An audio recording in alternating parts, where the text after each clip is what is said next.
Dan jangan lupa saudara di Malaysia, saya di hitman, dikirimi hitman, pembunuh bayaran, kejar-kejar saya. Fans, tidak cocok.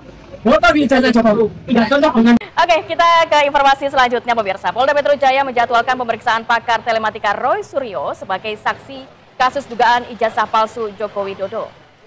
Jadi pemeriksaan Roy Suryo sebagai saksi ini merupakan tindak lanjut dari laporan relawan Jokowi atas dugaan pencemaran nama baik dan kegaduhan akibat tudingan ijazah palsu Presiden ke-7.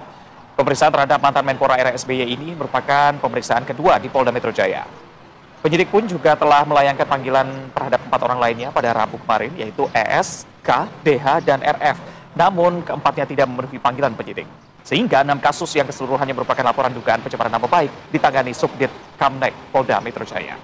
Saudara RS terjadwal akan diambil keterangan dalam rangka klarifikasi di tahap penyelidikan itu hari ini, hari Kamis, tanggal 3 Juli.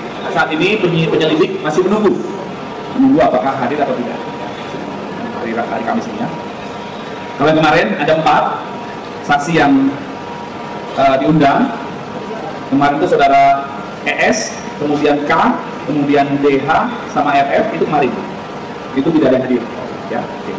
Saya secara pribadi dan insya Allah bersama-sama dengan Pak Rizal Fadila, Bu Kurnia Tridoyani, Dr. Rizwan Hasiltan Sianipar, kemudian juga Dr. Tifa dan Pak Prof. Egy Sujana, artinya orang-orang yang dipanggil, bukan dipanggil, diundang besok saat klarifikasi pada hari Rabu di Polda Metro Jaya, kami sebenarnya siap 11.000 triliun %.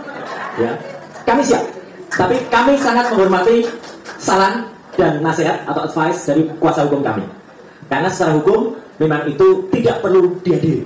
Tentang dugaan tindak pidana menghasut orang lain untuk melakukan perbuatan pidana atau mendistribusikan, mentransmisikan informasi elektronik yang sifatnya menghasut, mengajak atau mempengaruhi orang lain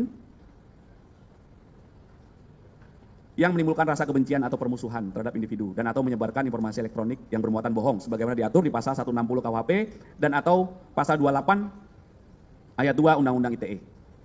Ditemukan ya, hasil penyelidikan sudah ditemukan dugaan peristiwa pidana sehingga perkaranya ditingkatkan ke tahap penyidikan. Akan segera diberikan kepastian hukum mengingat pelapornya mencabut laporan polisi dan tidak hadir dalam undangan klarifikasi. Bisa dipahami ya. Jadi ada 2 peristiwa besar.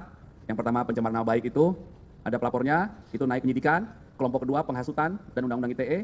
3 laporan naik penyidikan, 2 laporan akan segera diberikan kepastian hukum karena pelapornya mencabut laporan polisi dan tidak hadir dalam undangan klarifikasi.